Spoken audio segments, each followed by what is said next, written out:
This podcast is brought to you by Penji. Penji is a creative subscription service that gives you access to pre-vetted, agency-trained creatives from all over the world.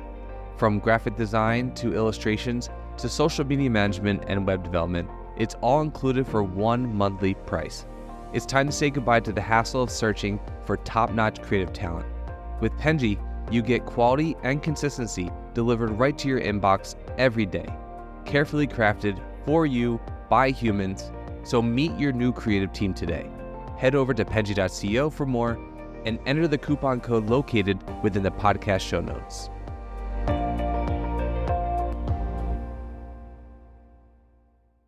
Alrighty. Hello, everyone, and welcome to the Fully Managed Podcast, the podcast where we discuss marketing and business tips to help assist you on your business journey. I'm your host, Shannon, Penji's Partnership Coordinator, and I'm joined here today with a very special guest, Jared Spiewak from CometFuel. Thank you so much for coming on with me today. No, thanks so much for having me. I appreciate that. So could you start by introducing yourself a little bit? Tell us a little bit about you, anything that you deem relevant to your professional journey, and all the in between. You can even share a fun fact that is irrelevant to your professional journey. That's always fun. Yeah, sure. All of the good stuff.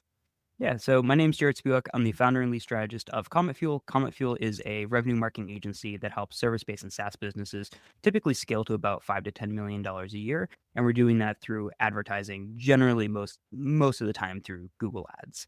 The background of the company is I got started in the marketing world when I was 14. I graduated high school early. I graduated high school when I was 16, finished college when I was 18. And so because I was doing that faster, I had to figure out how to make money. So I Googled, like a lot of people do, how to make money online, full of nothing but scams. So that was super helpful, but it got me to understand that, hey, there's a world of like online marketing. And I was a kid that grew up on the internet. So that seemed interesting to me. And I ended up starting writing SEO content online. That led to me doing a little bit over a year in corporate real estate marketing, led to me working for a law firm marketing agency for about 2 years in an SEO role, became the lead SEO strategist. And then that transitioned in 2018. I founded an agency that was originally called Blue Dog Media that focused on SEO. In 2020 to 2021, over time, we started to introduce Google Ads as a service, and we noticed that our clients were able to grow faster and easier through the ad channels and more predictably than SEO. And a big challenge that we had at the time was really being able to measure results for clients because everybody hired us to make more money. And with SEO, the attribution is a little bit more difficult. Like, it holds a very special place in my heart, but when working with clients, it's very difficult to explain, hey, this is what Google's just feeling, and maybe it'll fix itself in 3 months, maybe 6 months, maybe it won't. Who knows? Let's just hope and wait. Not a very confidence boosting conversation to have with somebody. And so we noticed that we were, one, making more money from ads, two, clients seemed to be happier. So we transitioned from being focused on SEO to an ad agency. And then that kind of transformed into a big focus on revenue marketing and attribution and really being able to prove that, hey, if you spend $1, unless we can prove to you that that resulted in X amount of revenue, then it just simply doesn't count. And then when you get to CometFuel, like what? No, you forgot my brand. No, dude. With transition in 2020 to 2021 is when we rebranded to CometFuel. So we rebranded from Blue Dog Media to CometFuel with that transition. So in 2020, it kind of happened on the back end. And then 2021, we kind of made a public announcement to everybody like, hey, the name has changed. The website's now up. And in 2020, clients were kind of made aware that, one, we were changing the name because Blue Dog Media was a name I literally pulled out of a hat. I was like, okay, agencies tend to be called animal plus name. Let's figure something out so that I can, not spend the next 6 months just worrying about a name. No, that makes a lot of sense. Well, what inspired you to create that name? I just bought a domain that I like the name of because I'm not that creative. I'm a technical person. I'm not a creative. And I knew, I actually got the idea from a guy named Ryan Stewart who runs Webris. And what he did when he created his business name is he just went online and found a domain name that he liked and he bought it. And I was like, oh, that seems like an interesting strategy. So I did the same exact thing. There are plenty of websites that'll find like brandable domain names. And so I put it in front of a bunch of people. I said, hey, like these are the 5 that I'm interested in. Like everybody vote, what you like. And then, that was sent to the team, that was sent to clients, that was sent to, friends and family. And CometFuel ended up being on top. So that's what we ended up purchasing. And that just made it really simple where I didn't have to think that hard about it. That's very interesting. I definitely understand that though, because I'm not a very creative person. And I constantly tell this to my boss when he goes, think of names for these different things, so these different segments that we want to do on the podcast. And I'm like, I'm gonna use ChatGPT. I don't my brain does not work for these types of things. Like I'm either doing comedy, like think something that I think is funny, and he does not. I'm just thinking of something very bad, and it's usually cheesy because it's funny to me, but it's not. It's probably not really funny. Yeah, you're not allowed to turn the podcast into just a massive shitpost. Yeah, I can't exactly. That's what I'm constantly thinking of. Like, I'm like, I think people would find this entertaining, but probably only my generation, and that's not really the people we're going after. So it's not really. I'm not. I shouldn't be in charge of the creatives at all. It's funny that I work for a design agency, but it's not me. Yeah, no, I feel you there. That's why we brought on a creative director last year, and that's been really helpful for us because I have a good amount of technical knowledge, but when it comes to anything creative, like people tend to be either strong on one of the two sides, and so it is really nice to have that blend of both technical and creative, because creatives are an entirely different breed of people. And like, Oh, I don't understand how their brain works, but it's great. yeah, it's not. I can copy really easily. Like I can create art, but I can only like draw active inspiration from something else, but it's never I can't create original content out of my head. That never happened. It's very difficult. But yeah, I can completely understand that. It's nice to have that even balance. How do you so okay, that brings a question that I have then. How do you work with with a creative director in a way that you're balancing out both the technical side and the creative side? Like how do you I don't know, how do you ensure that they're, feeling creative and being able to create new stuff, but also your influence also creates success for them? Yeah, so we had originally a small creative team. We had copywriters, designers, developers, and I was kind of managing that entire process. And what I recognized was I knew I couldn't give really good direction. I knew I couldn't give really good feedback aside from like, hey, like, when I click this button, it doesn't do what it's supposed to do. Like this is broken. Like please fix it. Like Mhm. that's as detailed as I could really get. And so when I brought on a creative director, I'm a big fan of objective based hiring. So not just hiring someone based off of the job role, but saying like, this is specifically what I need you to do because a creative director just isn't a creative director. And the one that we went with has a lot of experience with managing teams and building teams and being in leadership roles. And so when she came in, it wasn't really like, okay, great. Like, what do I do now? Like, how do I be the creative director for CometFuel? It was more of, okay, great. Now that I'm here, I'm going to show you, I'm going to tell you, like, this is what I need to be doing. Like, this is how we're going to do it. And so that was really easy. The thing that I've had to learn is how to best work with creatives. And you have to find the balance between creating guardrails, but not making them too narrow because when you are creating something, especially from scratch, there's an infinite amount of direction that you can go, an infinite amount of ideas. And so if you just say someone like, hey, like, can you create conceptually something like this? You're just never going to get that deliverable back because it's just going to be an infinitely iterative process of going through like, oh, maybe we could do this, maybe we could do that. And so it's really important to make sure like, okay, great. Like here's the budget, here's the timeline, here's the acceptance criteria, whatever that might be, so that there is a clear direction that has to be met. There are guardrails for that project, but they're not so narrow that the creative feels that they're being choked and that they can't really express themselves or really like play around with the ideas. And I think that that's just an active balance that we're trying to really figure out because creative is the most expensive and the slowest part of the process of what we do. And so we have to be very cognizant of the budgets, but we also want to make sure that we're not just creating cookie cutter work. So it's really just a matter of guardrails and just iteratively practicing like what's too wide, what's too narrow. No, that makes a lot of sense, and I think it's nice to have the technical side of things to create those boundaries because I think that I've noticed at least that the hardest part for creatives is when a job is so vague and there's not parameters for it because especially when you're a creative person, I can't relate, but that your mind just goes wild because there's so many options of doing things. And if someone is so vague in their approach on what they want, then they clearly want something that's more narrow than the vague approach, but they can't really narrow it down to what it is. So it's more likely that jobs will be unsuccessful or have to be edited and take longer because they can't see what they want. And that's a hard job for a creative to be able to, make sure that what they're doing is quote unquote correct for the client.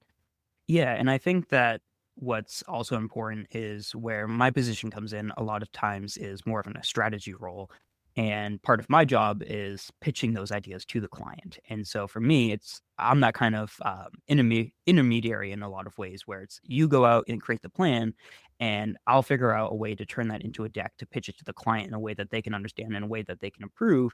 And if there are things that are uh, not right, not quite where we want them to be yet and whatnot, I can make sure that we're directing that in a certain way that we can kind of fix those issues on the back end before it becomes an actual issue in production, but still able to keep the project moving along to make those deadlines. And so I think that there's a real balance between having the creative team be able to have the freedom to do what they want and still being able to make sure that that's positioned and put in front of the client in a way that they can actually understand what it is that we're doing, because ultimately a lot of the clients that we're working with also aren't creative people. And Mhm. so if you present something that's more conceptual, with their interpretation of that concept can be wildly different from what you might expect, they or would hope that they would have an idea from that concept. No, that definitely makes a lot of sense. What do you think is the biggest challenge when having those kinds of conversations? um that's a good question. I think that when we put something in front of somebody, it's important that they see the same vision that we do, that they understand that, hey, this is the reason why we might recommend repositioning your offer. Like sometimes we're having conversations with clients and saying like what you're putting in front of somebody just isn't that interesting. Like you're positioning yourself as being like the blandest version of something, Mhm. and that can work okay in instances of interruption marketing. If you're running ads on a platform like Reddit or Meta or other social channels, somebody's scrolling through their feed and they're seeing ads for tens of thousands of different companies. It might be cookware, one ad. It might be a course, another ad. It might be clothing, the next ad. But when we're predominantly running things like search ads, you're kind of doing head to head sales. And so a lot of conversations that we have with people is if somebody is looking for an email marketing software and they go to Google and they search it, email marketing software, every search result there is an email marketing software. So you raising your hand saying, "Hey, we're a company that can help you with your email marketing." Uh, yeah, you and everybody else here, all you've done is say, "Hey, look, we deserve to be in this same room," but you're not really doing anything to stand out in that room. And so sometimes what's difficult to have a conversation with clients is understanding that the marketing also has to entice people, not just the sales process. And that's sometimes what we hear a lot of time is, oh, we don't want to give away anything too exciting, too interesting until they actually get on a call with us because we're afraid our competitors might see that and then steal that from us. But then what they're doing instead to protect themselves from competitors, quote unquote, they're then hurting their ability to actually generate leads or demos or signups or what have you, depending on the conversion action, because they're presenting themselves as a generic version that is making everybody feel equally indifferent about them, rather than being like, oh, like here's a unique process, like here's our proprietary system that we've created. And you just going out there and just explaining it probably isn't enough for competitors to quote unquote steal it. And if it was, then it probably wasn't that exciting in the first place.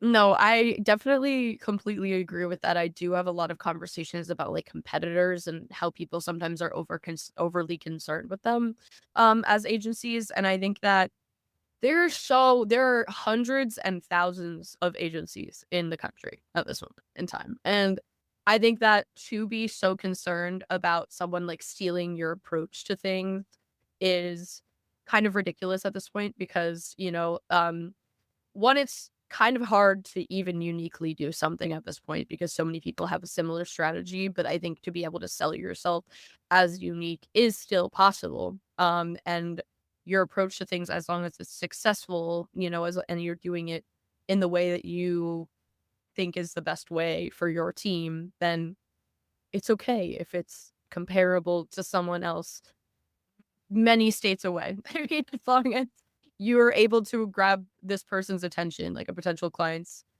attention, then that's kind of all that matters, as long as like once they are a client, you're doing successful work.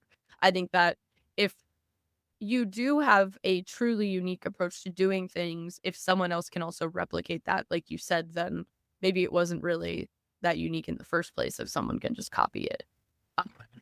And not only that, but even if you're doing the same exact thing, you can position it in such a way that it appears more unique. Mhm. Because there might be things that competitors just aren't explaining, like something that's especially for things like professional services. What's unknown for a lot of people is they don't have the in the trench experience. Like people generally know vaguely what's the process of like replacing a roof. Like, okay, like I have a roof that's going to get gone, and then a new roof is going to be placed there. Okay, I can understand that. But what about if somebody's working with like a lawyer? Well, aside from like what I see on TV, like I probably don't understand a whole lot about the legal process or how a law firm works, or like who am I actually going to be talking to? Like, what's the difference between a lawyer and a paralegal and a case manager and the intake specialist and all these other roles? And so sometimes doing something as simple as here's the process that literally every other company does for this service, but we're just going to actually explain that process step by Mhm. step for you. And now it seems a lot different. And you then put a name behind that. And now it's like, here's our product for our service. And it might be like 90% the same as what somebody else does. But when people are looking, they click on, three different ads, they look at three different competitors and they go, what's the difference here? And they go, oh, this accounting firm says free consultation. This accounting firm says free consultation.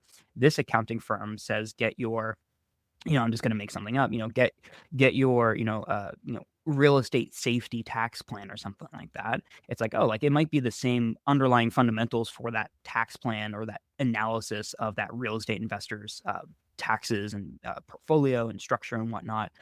But the way that they've positioned that now makes it seem like, hey, here's something that I can get from these guys that I can't get from the other two. These two are just offering free consultations. These guys are offering some sort of plan or program. And so Mhm. that's a lot of interesting. And then you might be able to take that standard conversations that you have with somebody that you're already doing, turn that into a nice looking deliverable. And now you have something tangible that somebody is getting as a result of that consultation. So that free consultation now turns into something that is much more tangible. It's, hey, there's just a clear process that you're going to walk away from this conversation with a deliverable in hand. That's part of this overall program or system that we have that you can't get anywhere else, because you can either be different or better. Everybody wants to be better, but here's the reality. It's really hard for the consumer to tell what's better. And when you try to communicate that, we have more reviews, we have a bigger team, we've been in business for longer. Those are really weak differentiators. And so it's much easier and much faster to get ahead by being different in the eyes of the consumer by being better, Yeah. and being better rather. No, I 100% agree with that. I think the way that if you're able to educate when you're offering your services as well, I think that's something that can really convince a consumer to be interested in your product or service, specifically because they might not, yeah, as you said about the lawyer specific example, people might not understand this process. And if they not only have an understanding of it, but know the way in which you're doing it, like they're educated and they understand that you're doing it that way. I think that is more persuasive than just something like an offer or a discount or something like that, because they don't understand what they're getting in that discount. And to have a better understanding of it also builds a level of trust already between like I'm offering you this knowledge, but I'm not getting anything from it directly other than you maybe being more interested in my service. And I think that people do trust companies more that provide that level of education to understand the process rather than just trying to grab them with gimmicks. Yeah. So ultimately, the what somebody feels and what they're thinking is that you figured out something that everybody else hasn't. Whether what the reality of that is different, but it's something that like I hear all the time because like we have names for our products and services. And even if we go like, hey, like 80% of this is roughly the same process that a lot of other people use, but because we explain it step by step and we go into detail, like here's what the deliverable is going to look like, here's what we're considering in that process, where other people are like, yeah, we're just doing competitor research. And we're like, this is what we're looking out for. This is how we're doing it. This is what we're considering. All of a sudden, it seems like we have a way more detailed process just because we're just explaining it. And like, sure, like we could point to differentiators on the technical side. But here's the thing, like people aren't going to understand what the difference is if we'd use tool number 1 or tool number 2 to research competitors and what the pros and cons of those data sets of the tools are and how they collect their data and how, like, nobody cares. Like what they do care about is, oh, it looks like they're doing a lot of work that I perceive as valuable, and they're buying based off of perception, not the reality. Make of that what you will, but it's based off of how they perceive what is going to happen, what they perceive that value to be is going to determine if they're going to move forward. And ultimately, what you're trying to do with your marketing is build momentum towards that offer. You're trying to get people excited for it. And if you're familiar with funnels or multi-step pages, this is exactly what that's doing, is it's trying to build more and more momentum to that harder offer to get people excited. Like that, like think of like going to like a concert or something. Like, do you go to a concert and doors are at 7 and exactly 7 a.m. like the headliner comes out and things are crazy? Like, no, of course not. Why? Because the momentum hasn't been built. The audience isn't ready for that larger offer. What happens is you get in, doors are at 7. If there's a bar, people are kind of like walking around, like there's a lot of space in between people. There's, probably just music playing on the speakers. There's a bunch of stage hands like setting everything up.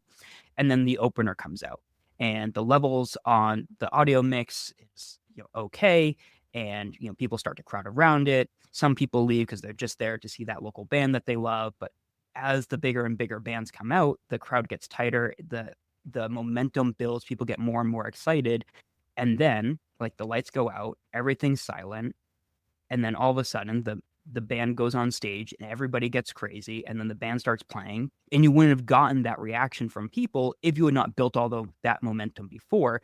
And that's a lot of what you're able to do with better offers, is you're saying, hey, like come and download this item, or get my top of funnel offer that's going to make you interested in what we're doing. And then from there, I want to present you with a call that we can have that you're going to get this deliverable. And it's like, wow, like that's actually kind of interesting. Like nobody wants to get on a sales call with you. Like sales calls suck. Like salespeople suck. Like nobody enjoys it. But if it's like, oh, there's actually value from me, like I'm lowering my risk that I'm just going to get on a call with somebody who's going to, try to sell me like a used car. They're going to be super aggressive. Maybe I don't like them. Maybe they're going to like twist my arm and convince me to do something that I don't actually want to do. But, oh, this actually seems valuable. This seems like even if I don't move forward, I'm going to come out of this ahead. Now that seems interesting. Now that momentum's built. Now I'm on that call. The momentum still has to be built. You don't want to fumble things right at the 5-yard line. But now that you're on that call, the momentum still has to be built towards that offer. And that is perceived to be much more exciting and much better than just saying, hey, great, theoretically, we're an accountant that can help you reduce your taxes, book a consultation call. Maybe we can help you. Maybe we can't. Like, okay. It's a flip up scenario. I really appreciate the concert analogy for the marketing funnel, because I do well, one, I love that there's always analogies and metaphors in marketing. Like I love seeing them on LinkedIn, but I also think that they better explain things to people outside of marketing as a I don't know, like that makes complete sense. That's exactly how the marketing funnel works. You have to build momentum in order to get someone to be interested in something. It's just like, I think that is why the educational approach works so well sometimes, because it's just, I could get interested in buying something that I did not care about initially before being educated on that topic. And this like happens so often to me. It was not previously concerned in something, and a really good marketing, like there was a really good marketing approach to something or an ad where they educated me on something that I did not care about previously. And now that I'm educated on it, I'm like, oh, maybe I should buy this product because I might have this health condition that I never even knew about. But now I feel like I have this health condition because this ad convinced me that I do. Yeah, I think it's important to keep in mind that you're marketing to people and not robots, even though it's all done online. I think people often forget like these are humans that are evaluating things and are making decisions based off of what they believe is best for them, not based off of what they believe is best for you. And so, yes, it's best for you to get people onto these consultation calls as quickly as possible. But what might be best for them is a much slower introduction, where it might be get them onto the mailing list, because you're selling something that is scary for people to commit to. It's high cost, it's high risk, it's whatever that might be. And so they need to be nurtured over time. And, yes, that might mean that you get them into an email funnel and that you're creating these PDFs and deliverables in this email series that goes out to people over the course of 30 to 60 days to get people onto that initial call. And that might, seem annoying and inconvenient to have to do because you want them on that call today. But how how respectful or from their perspective, how much do you respect them if you're like, I don't want to take that time to get them to be comfortable to actually get on a call with me. I only want to deal with people that are already comfortable. Now, there's a time and a place for that strategy. Sometimes budgets are tight and you need to focus on people who are the lowest part of the funnel, and that makes sense. But eventually you're going to run out of those people and to branch out to other people, just hoping that if you just shove yourself in front of people often enough that they're going to be willing to kind of jump on that call with you or to pay you for a demo or even be like, oh, I want to have a free trial for this product. Even that can be risky because maybe that free trial requires me to put in my credit card. Do I trust this company to not just charge my card? Do I trust this company to not email me 300 times a day, to call me 600 times a day? Do I even want to give them my email address in the first place? That's still risky. And so you have to make sure that people actually feel comfortable. People buy from those who they know, like, and trust. And if you can build that people are familiar with you, whether that's through nurturing, whether that's through education, whether that's through like a VSL where it becomes a lot more personable, they begin to know you more, they begin to like you more, they begin to trust you more, they become a lot more open to whatever it is that your offer ultimately is, whether that's a very easy offer like an email address, which you don't have to do a whole lot of credibility building in order to offer that to somebody, versus, hey, pay me $5,000 on this landing page right online, and we've never had a conversation before. There are people who are able to do that because they've been able to, even if it's just on that single page, build enough trust, credibility, authority, so on and so forth, that they were able to get that done. And so you still have to go through that process of making people comfortable to take that action. Just putting in front of someone and hoping for the best just is only going to work so often. Yeah. Well, what do you think is the most crucial part of this process? Like, say if that it was left out, then it would just fall apart. Like you'd never like turn a lead into a client. The offer. So at the end of the day, like, that's the most important.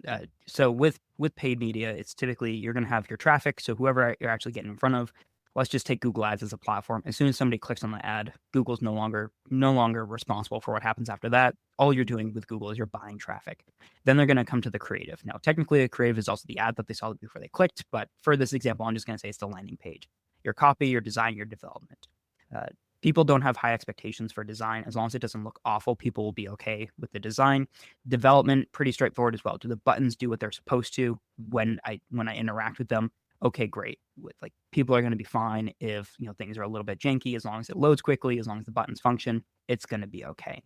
The copy is going to be the most important part of that creative. But what that copy is doing is it's positioning your offer. It's having a certain emotional impact to say, hey, this is our justification for why you should take that action. Like, here's why you should be willing to book a free consultation, or here's why you should be willing to give us your email address, so on and so forth. But ultimately, what it is that you're offering that person is going to have the biggest impact on whether they want to move forward. Because if somebody doesn't feel comfortable at all to get on a sales call, so for example, let's say you're a software company and people just don't want to get on demos with you for whatever reason. They're like, I don't even know the pricing. Why would I really want to get on this demo call? It's going to be 15 minutes. It's going to be 60 minutes. What does it actually look like? Am I going to waste a bunch of time, not be able to afford it, et cetera? That's what your offer is. And so you could have a great VSL, you could have great copy, but if fundamentally people are like, I'm just not that interested unless I know the price. And if that's the point of resistance, part of your offer is just flawed fundamentally. That's going to have the biggest impact for people wanting to move forward or not moving forward. Where if you could convince people like, hey, here's our email marketing software. We guarantee 100% open rates, and that 100% of people who open it will click on it, and that 100% of people who will click on it will buy from you. And if they don't do that, we'll guarantee you $1 billion in exchange. Why would anybody say no to that? And also here, by the way, here's like our contract that legally makes us obliged to do this. You okay, I don't care if that company just got created yesterday. That seems like a great deal. Would there be red flags? This is probably a scam, absolutely, because it's a different example. But the point is, if the offer is strong enough, people won't care how long you've been in business. They won't care that you have limited reviews, because what you're offering is just so enticing that they want to move forward. Everything else can be much weaker. But if you have great targeting on your traffic, but your creative isn't good, your offer isn't good, it's not going to work. If you have great creative, but you're targeting the wrong people, it's not going to work.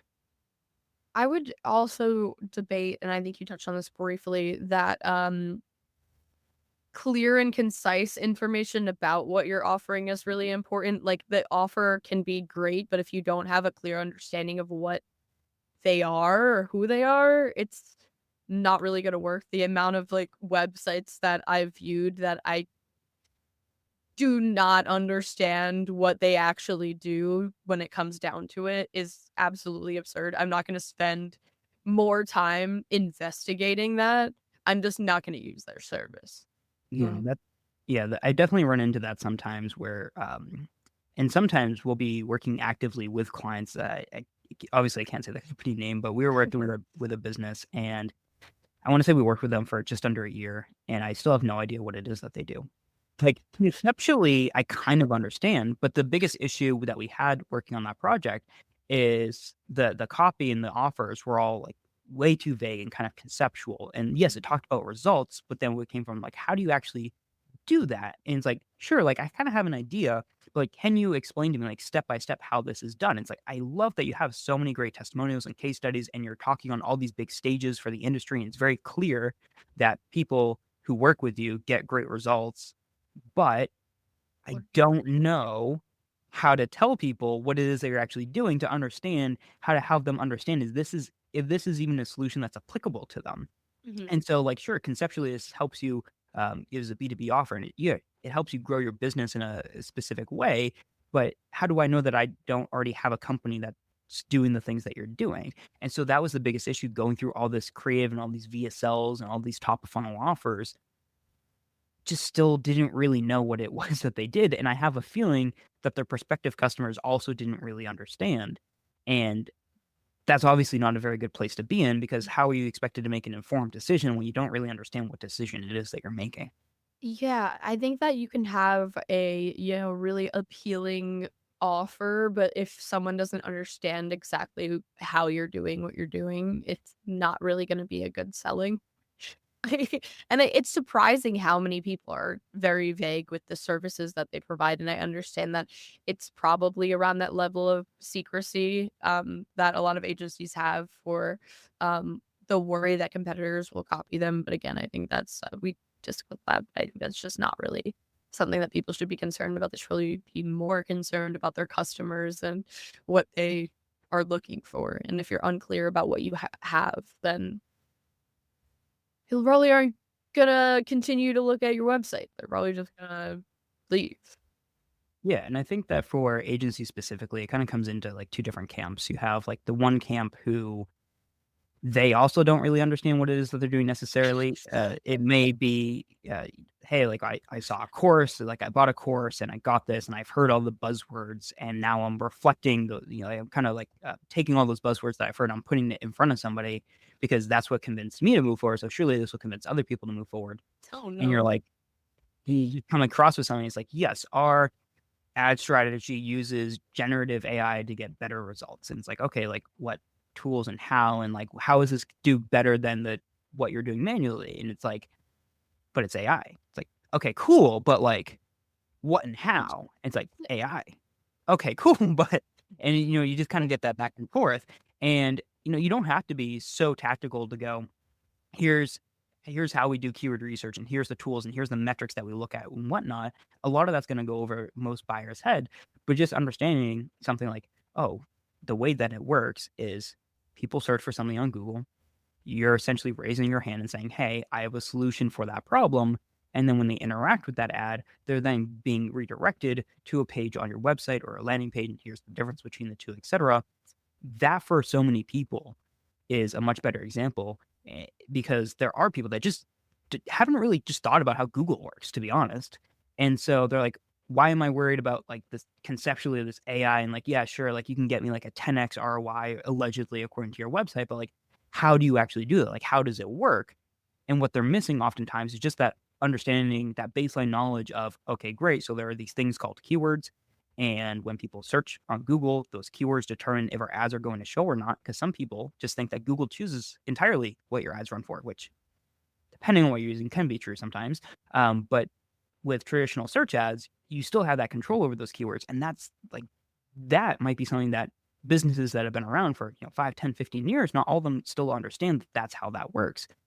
And sometimes that's all it takes to go, oh, wow, I've had like 4 sales calls with the agencies before. I just didn't even understand that really basic concept because they were all talking like high in the sky and like theoretically this is what could happen as a result. And theoretically this is what we're doing. But here's the actual trench work. Here's the actual groundwork. Here's what the deliverable looks like. Here's how the system functions. It's just a lot more tangible to people. I think simplistic language is something that's really important in that as well, because I think that you can actually explain something very thoroughly that a marketer would understand, but not the average person that's looking to buy your services. And I think that a lot of marketing has like this exclusive language that people don't understand conceptually, like if without looking it up. And I think people have different words for things too, where other marketers might not even understand what they're really talking about. And I think that's something that is very prevalent in how people advertise their services. And I think it's not like a customer-centered approach when they're doing that. Whereas they're just kind of thinking something conceptually as their job position and not for leads or clicks. And I think that that's something that is very important in that process as well, is like not only clearly explaining something in your perspective, but in a customer's perspective. Yeah, because I mean, ultimately, like it sounds fancy if you come out there and say, we're going to A/B test your landing pages using Bayesian statistics to drive incremental growth to help lower your CAC. And it's like, I okay. don't even know what that means. Thank you. And it's like, yeah, sure, that sounds fancy, Cool. but like ultimately, like explain to someone, be like, okay, like here's A/B testing is like we're gonna put things in front of somebody and measure which version of that thing gets us better performance, however we define performance. Like this statistical method, like there are different approaches to statistics, and this is the method that we use. Here are the pros and cons. And as a result, we expect that while these tests happen over time, those wins are going to compound on each other. So making variations that have a 5% improvement, that is a small incremental growth, but having that 5% improvement on top of an additional 5%, 5%, 5% can lead to a substantial amount of growth over time. We can debate, the problems with incremental growth, et cetera, but that explanation is a lot more tangible to people when you're able to explain, like, conceptually, here's how the statistics works in the example of like flipping a coin. You flip a coin 5 times, you get heads 5 times. How confident are you that every time you flip that coin is going to land on heads? Not very, because you could just sit there and probably get that in 10, 15 minutes yourself.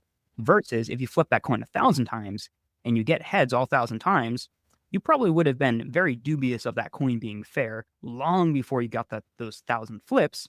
And now we're talking about conceptually Bayesian statistics, which is more like how I'm going to confuse some parts of frequent distance Bayesian statistics, but basically you're basically saying, how confident am I in this result? And that's what we're trying to communicate to people, is that we're going to test to a certain amount of confidence, depending on how much data we have.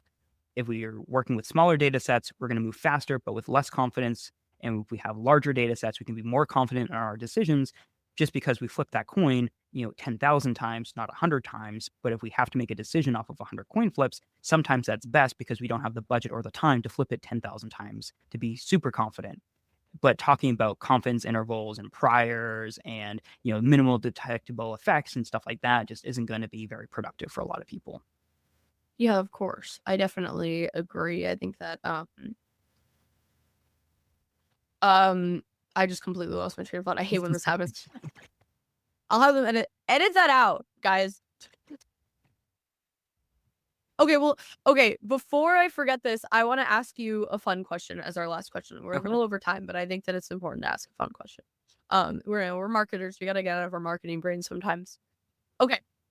If you were to team up with a brand or a company, any brand or company, that would be like your dream to team up with, what would it be? And like, what would be your inspiration for a campaign with them?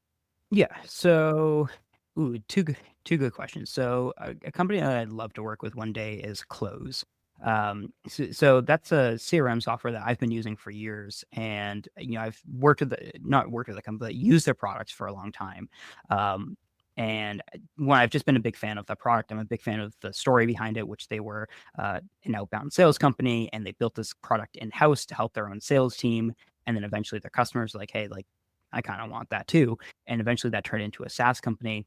The founder, Stelly, he created a ton of content on B2B sales and a ton of content on the growth of their company. And I found that to be really interesting and also really helpful for me when I was starting to I would say, get better at sales and not just, jump on calls with people and kind of hope for the best, but actually start to develop processes for, turning leads into actual sales.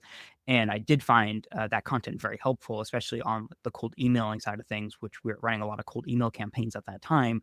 And it helped me understand a lot of the areas where we were going wrong, and their software really helped me kind of run those campaigns in a way that was much simpler than a lot of the other software that I was trying to use out there, but still get all the results that I wanted. And, it's still our CRM today. And it's a software that I recommend to a lot of people all the time. I'm constantly checking out the website just to see what, content they're producing. So they're definitely on the list. In terms of campaigns, I honestly haven't thought that far ahead. I'd have to understand a little bit more about what they're doing today. I know that Stelly has recently come back to create a lot more content. So what would most likely work is pushing him a lot more personal branding, making sure that probably people are attracted to him and less so the company. People tend to grow affinity towards people a lot faster than they grow affinity towards brands. So I'd probably just follow what the company's been doing lately, which is pushing him more. They've been pushing some sort of like course or training stuff that I haven't really checked out yet. So yeah, I think that for like an actual campaign, I had to put a little bit more thought into it, but they've been on the list of companies I'd love to work with for years. Well, I really hope that you get to work with them someday. Appreciate it. Okay, well, this is unfortunately all the time we have today, but I had a really great chat with you today, and thank you so much for giving all of your knowledge to our audience. I hope you're not worried that they're going to steal anything. Yes, and anything I encourage it. Well, you guys heard it here first. Steal all of his ideas. They're really good. But thank you again for joining me today. I do really appreciate it, taking time out of your day. I know agency work can be very busy, and I think that you provided a lot of valuable knowledge for everyone to listen to. So thank you so much again. Absolutely. I appreciate you having me. Thank you. And thank you for everyone listening or watching. We wouldn't be here without you, so thank you. And please don't forget to like and subscribe to learn more stuff every week. Thank you so much. You've been listening to Fully Managed, brought to you by Penji. Check out the show notes to learn more about today's guest. And to learn more about Penji, the human-first creative subscription service, head over to penji.co. And by the way, if you're still listening, it would mean the absolute world to us if you were to share this podcast with a friend and, of course, subscribe.